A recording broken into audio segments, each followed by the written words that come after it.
ఎగ్జామ్లో డైరెక్ట్గా ఆన్సర్ రాసే పద్ధతి, డైరెక్ట్గా ఆన్సర్ రాసే పద్ధతి. అనిల్ నాయర్స్ వే, అనిల్ నాయర్స్ వే. చాలా ఈజీగా ఆన్సర్ ఎలా రాస్తాము, ఆన్సర్ ఎలా రాస్తాం. ఫస్ట్ థింగ్ ఎప్పుడూ కూడా ఈ రూల్ మర్చిపోవద్దు. ఇచ్చిన క్వశ్చన్ గనక నాన్ లీప్ ఇయర్ ఉంటే, నాన్ లీప్ ఇయర్ ఎప్పుడూ లీప్ ఇయర్కి క్యాలెండర్కి సేమ్ కాదు. ఇన్పుట్ నాన్ లీప్ ఇయర్ ఉంటే అవుట్పుట్ కూడా నాన్ లీప్ ఇయర్ అవుతుంది. ఇన్పుట్ నాన్ లీప్ ఇయర్ ఉంటే అవుట్పుట్ కూడా నాన్ లీప్ ఇయర్ ఉంటుంది. ఒక లీప్ ఇయర్ క్యాలెండర్ ఇంకో నాన్ లీప్ ఇయర్ క్యాలెండర్ తోటి ఈక్వేట్ కాదు. ఒకటి ఇచ్చిన క్వశ్చన్ కనుక నాన్ లీప్ ఇయర్ ఉంటే ఆన్సర్ కూడా నాన్ లీప్ ఇయర్ ఉంటుంది. ఇచ్చిన క్వశ్చన్ కనుక లీప్ ఇయర్ కనుక అవుతే ఆన్సర్ కూడా లీప్ ఇయర్ ఉంటుంది. అది ఫస్ట్ రాద్దాం. ఇన్పుట్ కనుక లీప్ ఇయర్ ఉంటే ఆన్సర్ కూడా లీప్ ఇయర్ ఉంటుంది. ఇచ్చిన క్వశ్చన్ కనుక నాన్ లీప్ ఇయర్ ఉంటే ఆన్సర్ కూడా నాన్ లీప్ ఇయర్ ఉంటుంది. ఆన్సర్ కూడా నాన్ లీప్ ఇయర్ ఉంటుంది. ఇది మర్చిపోవద్దు. క్వశ్చన్కి ఎప్పుడూ కూడా క్వశ్చన్ నాన్ లీప్ ఇయర్ ఉంటే ఆన్సర్ లీప్ ఇయర్ ఎప్పుడూ కాదు. క్వశ్చన్ లీప్ ఇయర్ ఉంటే ఆన్సర్ ఎప్పుడూ లీప్ ఇయర్ అవుతుంది. ఇన్పుట్ నాన్ లీప్ ఇయర్ అవుతే ఆన్సర్ కూడా నాన్ లీప్ ఇయర్. ఇన్పుట్ కనుక నాన్ లీప్ ఇయర్ అవుతే ఆన్సర్ కూడా లీప్ ఇయర్. ఈ కాన్సెప్ట్ అర్థమైంది కదా. నవ్వు ఇక్కడ చూడండి సార్, చాలా ఈజీగా ఒక ఇయర్ని నేను 4 తోటి డివైడ్ చేస్తే, ఒక ఇయర్ని నేను 4 తోటి డివైడ్ చేస్తే నాకు రిమైండర్లు ఏమేమి రావచ్చు? 1 రావచ్చు, 2 రావచ్చు, 3 రావచ్చు, పర్ఫెక్ట్గా డివైడ్ కావచ్చు. అంతే కదా సార్? 1 కావచ్చు, 2 కావచ్చు, 3 కావచ్చు, పర్ఫెక్ట్గా డివైడ్ కావచ్చు. ఎప్పుడైతే క్వశ్చన్ రిమైండర్ 1 వచ్చిందో క్యాలెండర్ 6 సంవత్సరాల తర్వాత రిపీట్ అవుతుంది. క్యాలెండర్ 6 సంవత్సరాల తర్వాత రిపీట్ అవుతుంది.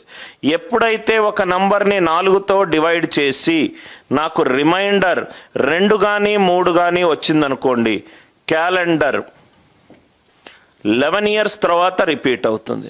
క్యాలెండర్ 11 ఇయర్స్ తర్వాత రిపీట్ అవుతుంది. ఎప్పుడైతే 0 ఉందనుకోండి 28 ఇయర్స్ దగ్గర రిపీట్ అవుతుంది. 28 ఇయర్స్ దగ్గర. కొన్ని కేసులలో 12 సంవత్సరాలు, 40 సంవత్సరాలు. ఆ కేసులు ఏంటో చెప్తాను. ఒక నంబర్, ఒక ఇయర్ని 4 తోటి డివైడ్ చేస్తే రిమైండర్ 1 వచ్చింది అనుకోండి. రిమైండర్ 1 వస్తే 6 సంవత్సరాల తర్వాత క్యాలెండర్ రిపీట్ అయినట్టు. ఒక రిమైండర్ 1 వస్తే 6 సంవత్సరాల తర్వాత క్యాలెండర్ రిపీట్ అయినట్టు. రిమైండర్ 2 వచ్చినా, రిమైండర్ 3 వచ్చినా, రిమైండర్ 2 వచ్చినా, రిమైండర్ 3 వచ్చినా 11 సంవత్సరాల తర్వాత క్యాలెండర్ రిపీట్ అవుతుంది. 11 సంవత్సరాల తర్వాత క్యాలెండర్ రిపీట్ అవుతుంది. అనిల్ సార్ నేను కొంచెం కన్ఫ్యూజ్ అవుతున్నా. ఏం కన్ఫ్యూజన్ లేదు. 2009 నీకు క్వశ్చన్ ఉన్నది, 2009 క్వశ్చన్ ఉన్నది. సార్ నేను 6 వేసుకోవాలా 11 వేసుకోవాలా సరిగ్గా గుర్తులేదు, మర్చిపో. సపోజ్గా 11 వేసుకో. 2009 ప్లస్ 11 ఎంత? 2009 ప్లస్ 11 ఎంత? 2020. 2009 ఏమో నాన్ లీప్ ఇయర్, 2020 ఏమో leap year. Non leap year calendar ఇంకో నాన్ లీప్ ఇయర్ తోటే సేమ్ అవుతుంది. లీప్ ఇయర్ క్యాలెండర్ ఇంకో లీప్ ఇయర్ తోటే సేమ్ అవుతుంది. 2009ని నేను 11 వేస్తే ఆన్సర్ లీప్ ఇయర్ వచ్చింది. ఒక నాన్ లీప్ ఇయర్ తోటి సేమ్ అవ్వదు కాబట్టి 11 వేయకూడదు, 6 వేయాలి. Are you all with me?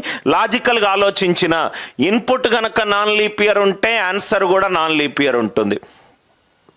Input కనుక రైట్ నాన్ లీప్ ఇయర్ ఉంటే ఆన్సర్ కూడా నాన్ లీప్ ఇయర్ ఉంటుంది.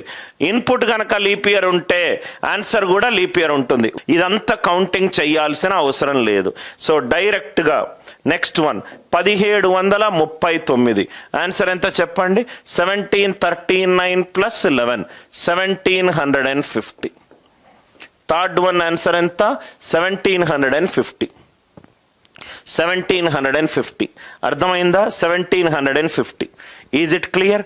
Right sir. గివెన్ గనక లీప్ ఇయర్ ఉంటే ఎందుకు మనకు 4 వచ్చాయి? ఇక్కడ చూడండి సార్.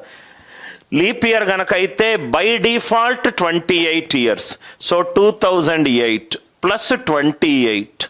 2008 ప్లస్ 28 ఎంత? 2036. డి ఆన్సర్ ఎంత? 2036. 4 తోటి పర్ఫెక్ట్గా డివైడ్ అవుతే బై డిఫాల్ట్ 28 ఏళ్ళు. 2020 plus 28 years plus 28 years 2048. Question number D and question number E. I think there should not be any doubt. Sir question number E and ఎఫ్లో మనము 28 ఎందుకు use చేయలేమంటే చాలా జాగ్రత్తగా వినండి సార్, చాలా జాగ్రత్తగా వినండి. ఇక్కడ 1896. ఈ 1896 ముందుకెళ్తూ ఒక సెంచరీని క్రాస్ చేస్తుంది. 1896 ముందుకెళ్తూ ఒక సెంచరీని క్రాస్ చేస్తుంది. ఏంటా సెంచరీ? 1900. 1900 ఆ సెంచరీ. 1900 ఆ సెంచరీ. 1900 అనేది లీప్ ఇయరా? కాదు. ఒక సెంచరీ 400 తోటి డివైడ్ అవుతే అది లీప్ ఇయర్. 1896. 96 ముందుకెళ్తూ 1900 వస్తుంది. 1900 అనేది సెంచరీ అయి ఉండాలి, నాన్ లీప్ ఇయర్. ఆ కండిషన్ రాద్దాం, ఆ కండిషన్ ఇక్కడ రాద్దాం. చాలా జాగ్రత్తగా చూడండి సార్. ఇచ్చిన ఇయర్ గనక లీప్ ఇయర్ అయి ఉంటే, ఇచ్చిన ఇయర్ కనుక లీప్ ఇయర్ అయ్యుంటే, ఇచ్చిన ఇయర్ గనక లీప్ ఇయర్ అయ్యుంటే అండ్ సెంచరీ క్రాస్ అయ్యి ఉంటే, ఆ సెంచరీ గనక నాన్ లీప్ ఇయర్ అయి ఉంటే, ఆ సెంచరీ కనుక నాన్ లీప్ ఇయర్ అయి ఉంటే ఆ కేసులో మాత్రమే 12 ఏళ్ళు వస్తుంది. ఆ కేసులో మాత్రమే 12 ఇయర్స్ వస్తుంది. ఆ కేసులో మాత్రమే 12 ఇయర్స్ వస్తుంది. ఇచ్చిన ఇయర్ గనక లీప్ ఇయర్ అయి ఉంటే క్యాలెండర్ ఎప్పుడు రిపీట్ అవుతుంది? 28 సంవత్సరాల తర్వాత రిపీట్ అవుతుంది. 28 అనేది కామన్. 28 సంవత్సరాల తర్వాత రిపీట్ అవుతుంది. కానీ ఒక్క కేసు దగ్గర మాత్రము 12 ఏళ్ల తర్వాత రిపీట్ అవుతుంది. ఏంటా 12 ఏళ్ళు? ఇచ్చిన ఇయర్ లీప్ ఇయర్ అయి ఉండి అది గనక సెంచరీ క్రాస్ అయి ఉంటే, ఆ సెంచరీ నాన్ లీప్ ఇయర్ అయి ఉంటే 12 ఏళ్ల తర్వాత క్రాస్ అవుతుంది. 12 ఏళ్ల తర్వాత క్రాస్ అవుతుంది. ఇక్కడ మనం చూద్దాం 12 ఎందుకు అవుతుందో. 1896. 96 అనేది లీప్ ఇయర్ 2. 97 అనేది నాన్ లీప్ ఇయర్ 1. 98 అనేది నాన్ లీప్ ఇయర్ 1. 99 అనేది నాన్ లీప్ ఇయర్ 1. 1900 అనేది నాన్ లీప్ ఇయర్ 1.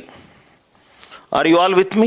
1901 అనేది నాన్ లీప్ ఇయర్ 1. ఇక్కడ మీరు అబ్జర్వ్ చేస్తే 2, 3, 4, 5, 6, 7 వారానికి 7 రోజులు ఖతం అయిపోయింది. నెక్స్ట్ ఏంటి? 1902. నెక్స్ట్ ఏంటి? 1902. ఇచ్చిన ఇయర్ ఏమో లీప్ ఇయర్, 1902 ఏమో నాన్ లీప్ ఇయర్. ఇచ్చిన ఇయర్ ఏమో లీప్ ఇయర్, 1902 ఏమో నాన్ లీప్ ఇయర్. అది కాదు ఆన్సర్. కాబట్టి కంటిన్యూ చేయాలి. 1902 1, 1903 1, 1904 2, 1905 1, 1906 1, 1907 1. ఇక్కడ వరకేమో 7 వచ్చింది. కానీ 1902 అనేది నాన్ లీప్ ఇయర్, 1896 అనేది లీప్ ఇయర్. ఇన్పుట్ కనుక లీప్ ఇయర్ అయి ఉంటే ఆన్సర్ కూడా లీప్ ఇయర్ అయి ఉండాలి. అందుకే కంటిన్యూ చేశాను. 2, 4, 5, 6, 7. కాబట్టి ఆన్సర్ ఎంత? నెక్స్ట్ది 1909. 12 సంవత్సరాలు ఎక్కడొస్తుందో అందరికీ అర్థమైందా సార్? 12 ఇయర్స్ ఎక్కడొస్తుందో అందరికీ అర్థమైందా? ఇచ్చిన ఇయర్ గనక లీప్ ఇయర్ అయి ఉంటే, 28 సంవత్సరాల తర్వాత క్యాలెండర్ డెఫినెట్గా రిపీట్ అవుతుంది. 28 సంవత్సరాల తర్వాత. ఆ 28 ఎట్లా గుర్తుపెట్టుకోవచ్చు? జనరల్గా నాన్ సెంచరీలో 4 సంవత్సరాలకు ఒకసారి లీప్ ఇయర్ వస్తుంది. వారానికి 7 రోజులు ఉన్నాయి. 4 × 7 ఈజ్ 28. 4 × 7 ఈజ్ 28. సో ఇచ్చినది గనక లీప్ ఇయర్ అయి ఉండి సెంచరీ గనక క్రాస్ అవుతే, ఆ సెంచరీ నాన్ లీప్ ఇయర్ గనక అవుతే ఎప్పుడు అవుతుంది? 12 సంవత్సరాల తర్వాత అవుతుంది. డౌట్ ఏమన్నా ఉంటే దయచేసి అడగండి. 28 అర్థమైంది కదా సార్? ఈ కేసు ఎఫ్ కేసు కొంచెం జాగ్రత్తగా చూడండి సార్. ఈ కేసు ఎఫ్ కేసు ఇది చాలామంది ఈ కేసులు చెప్పారు. డైరెక్ట్గా 28 అనే అంటారు. 1896. కాబట్టి ఆన్సర్ ఎంత? ప్లస్ 12, 1908. ఆన్సర్ ఎంత? 1908. సార్ మరి 40 ఎక్కడ వస్తుంది సార్? ఈ ఎఫ్ ప్రాబ్లం డేంజర్ చూడండి. 1872. 1872. ఈ 72 అనేది లీప్ ఇయర్. లీప్ ఇయర్ ఉంటే బై డిఫాల్ట్ ఎన్ని ఇయర్స్ తర్వాత వస్తుంది? 28 ఇయర్స్ తర్వాత వస్తుంది. కానీ 28 యాడ్ చేస్తే నాకు ఎంత వస్తుంది ఆన్సర్? 1900 వస్తుంది. ఇదేమో లీప్ ఇయర్, ఇదేమో నాన్ లీప్ ఇయర్. కాబట్టి ప్లస్ 12. ఆన్సర్ ఎంత? 1912. ఆన్సర్ ఎంత? 1912. 40 ఎక్కడొచ్చిందో అర్థమైందా? ఈ 12 ఎందుకు వచ్చింది? ఇది సెంచరీని క్రాస్ అవుతుంది. ఆ సెంచరీ అనేది నాన్ లీప్ ఇయర్. ఇది సెంచరీని క్రాస్ అవుతుంది. సెంచరీ అనేది నాన్ లీప్ ఇయర్. ఇచ్చిన ఇయర్ గనక లీప్ ఇయర్ గనక అవుతే 28 సంవత్సరాల తర్వాత వస్తుంది. ఇచ్చింది ఇది లీప్ ఇయర్, ఇది నాన్ లీప్ ఇయర్. కాబట్టి ప్లస్ 12. కాబట్టి ప్లస్ 12. ఇక్కడ వరకు ఏమైనా డౌట్ ఉందా?